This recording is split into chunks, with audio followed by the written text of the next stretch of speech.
Zee 24 तास एक पाऊल पुढे। नाशिकमधून एक धक्कादायक बातमी आहे। शाळेत शिकण्यासाठी वर्ग नाही, त्यामुळे विद्यार्थ्यांना वरांड्यात आणि अंगणात बसून शिक्षण घ्यावं लागते। महत्त्वाचं म्हणजे शाळेसाठी आवश्यक निधी आणि भूखंड देखील मिळालाय, पण महापालिका प्रशासन पुढे काहीही पावलं उचलत नाहीये।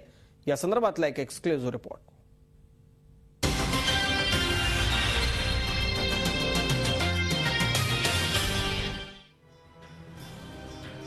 नाशिकच्या पाथर्डी शिवारातली ही महापालिकेची शाळा। या शाळेत मुलं चक्क व्हरांड्यात बसली आहेत। पहिली ते 7वी पर्यंतचे 450 विद्यार्थी इथं शिक्षण घेत आहेत आणि त्यांच्यासाठी वर्ग आहेत फक्त 3। वर्गखोल्यांची निम्मी जागा शालेय पोषण आहाराच्या पोत्यांनी भरली आहे, त्यामुळे 2 वेगवेगळ्या इयत्तांमधले विद्यार्थी एकाच वर्गात बसून शिक्षण घेत आहेत। उरलेले विद्यार्थी व्हरांड्यात बसून धडे गिरवत आहेत। एवढंच नाही तर अंगणात झाडाखालीही वर्ग भरतो। ऊन पावसात आणि थंडीत कुडकुडत विद्यार्थ्यांची शाळा सुरू असते। जवळची शाळा वाटती या हेतूने आम्ही या मुलांना इतर शाळेत टाकलं। आम्ही रोज मोलमजुरी करणारे माणसं आहेत आणि या मुलांना 10-20 हजार रुपये कुठं भरू आम्ही, यासाठी नगरपालिकेच्या शाळेत टाकलं आणि नगरपालिकेने या शाळेची ही अवस्था करून टाकली। तिन्ही ऋतूमध्ये उन्हाळा, पावसाळा, हिवाळा। उन्हाळा असले की ऊन बाहेर लागतं म्हणून वर्गातच मुलं बसतात, पावसाळ्यामध्ये पाऊस लागतो वरांड्यात बसतात। म्हणजे बाहेर आणि आत असं करण्यामध्येच आमचा दिवस पूर्ण जातो, त्यांचं नियोजन करण्यातच जातो, तर बाकी कुठल्याही शैक्षणिक गोष्टी आम्हाला घेता येत नाही। धक्कादायक बाब म्हणजे गेल्या 25 ते 30 वर्षांपासून अशाच पद्धतीनं पाथर्डीतली ही शाळा भरते।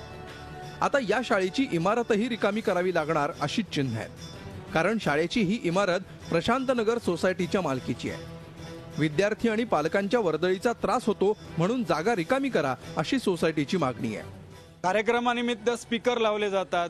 इथे वयोवृद्ध आमच्या संस्थेचे ज्येष्ठ नागरिक आहेत, मुलांचं शिक्षण चालू आहे, त्यांना इथे त्रास होतो आहे आणि ज्या उद्देशाने ही जागा दिली तो सफल झालेला आहे आणि आता महानगरपालिकेने महानगरपालिकेच्या हद्दीत स्थलांतरित व्हावं।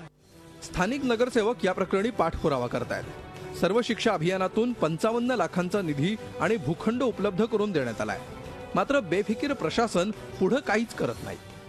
सर्व शिक्षा अभियानाच्या माध्यमातून 55 लाख रुपयाचा निधी मी उपलब्ध करून दिलेला आहे आणि प्रशासनाला मी सर्वे नंबर 314 मध्ये दामोदर चौकामध्ये जागा सुद्धा मी उपलब्ध करून दिलेली आहे। आता जेही काम आहे ते प्रशासनाचं काम आहे। विद्यार्थ्यांसाठी पुरेसे वर्ग उपलब्ध करून द्यायला निधीही मंजूर झालाय, भूखंडही आहे। निव्वळ महापालिका प्रशासनाच्या निष्क्रियतेमुळे शाळेचा प्रश्न रखडलाय आणि त्याची विनाकारण शिक्षा इथल्या विद्यार्थ्यांना भोगावी लागतीये। मुकुल कुलकर्णी, झी मीडिया, नाशिक। झी 24 तास एक पाऊल पुढे।